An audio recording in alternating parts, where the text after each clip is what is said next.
11টা বাজে, অনেকক্ষণ হয়ে গেছে। তুমি বলো কি অবস্থা তোমার? না, তোমারও একটা পরামর্শ থাকতে পারে, বা হচ্ছে তোমার একটা এই আপনি অনেক ভালো, দয়ালু। না, এগুলো তো ইয়া না, তারপর তোমার একটা মনে আমার একটা উপদেশ দিতে পারে, স্যার আপনার জন্য আমার এই উপদেশটা রইলো, এরকম একটা কিছু সেই বিষয়গুলো। সবাই আপনি অনেক মায়া করেন, ভালো চোখে দেখেন সবাইকে। দোয়া করিও আমার জন্য।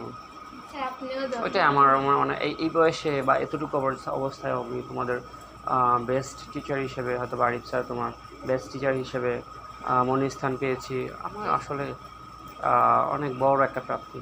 হয়তো ওগুলোর কোনো সার্টিফিকেট নাই, কিছু নেই, মানে মনের আপনি একটা যে সার্টিফিকেট আছে এটাই। জায়গা পাইছেন ওই জায়গা মানে আমি মানে বলতেছি যে ওই জায়গার কোনো শাড়ি পাইব মানে যাক ওইটাই বেস্ট টিচার পরিচয়। হিসেবে স্যার আপনি। যাক এতটুকু পর্যন্ত যে আমরা এতটুকু আছি, যে মানে আজকে পর্যন্ত আমরা বেস্ট থাকতে পারে, হতে পারে ভবিষ্যতের জায়গায় হতেই পারে। তো স্যার আপনার মতন টিচার পাওয়া ভাগ্যের ব্যাপার।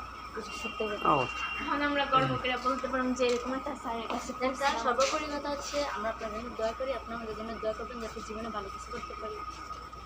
মানে ইংলিশটা আপনার কাছে পড়ে যা সুন্দর করে বুঝছি ওইটা আর কারো কাছে এরকম ভাবে ইউজ করে না।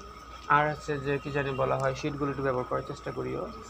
আর মানে হচ্ছে কি আগামী যে